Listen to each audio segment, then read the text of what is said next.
I am a multimedia interdisciplinary artist. And so for me what that means is the idea comes first and then the material. So I will have a concept that I want to pursue, and through research I will end up finding the kinds of materials or medium that it would fit best in. I think the thing that has been with my work all the way from the beginning, all the way from being here, is home.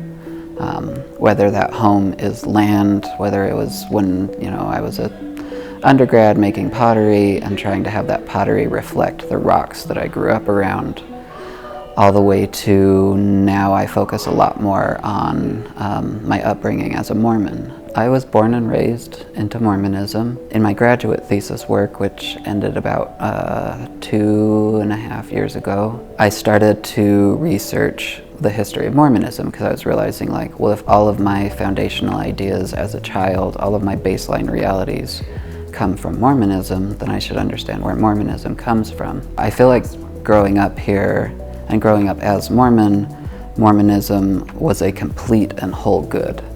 And then as I left Mormonism and had a lot of the anger and aggression and betrayal feelings of losing the core of my identity and the core of my reality, I swung to Mormonism as wholly bad.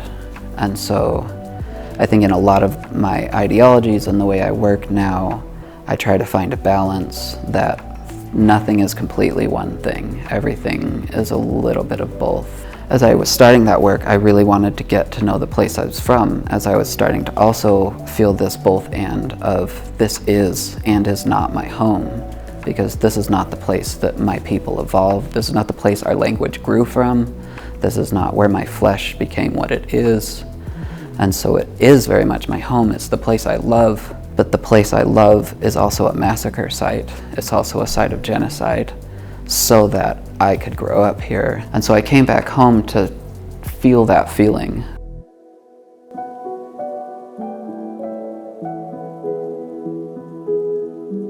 So the clinging video was made about 3 years ago, right at the beginning of when I started a deep research project on the history of Mormonism. In the video piece, the two quotes that are juxtaposed together are, one is from a Mormon leader and one is from a Buddhist leader. So there's also that binary of East and West that I find balance in. The clinging experience that I'm trying to viscerally describe with the video is the anxious and confused and sort of tense experience of both being a Mormon and not a Mormon, and being from here and not really being from here. And so that sort of tension and contrast between being both and, of being generationally Mormon but not a practicing Mormon, is held for me here in the contrast between holding on to something and clinging to something and letting go into a flow. And similarly with these pieces that are balanced, these two pieces together talk about that energy of flow and balance, which I felt get emphasized more in the Buddhism that I had been learning than in Mormonism. These sculptures are one piece that has many iterations. These are pieces that I make repeatedly, but the objects below the balls are always different every time I make them. I think about that as building blocks of my identity. And so every time I make them, I build with pieces that come from the place I am.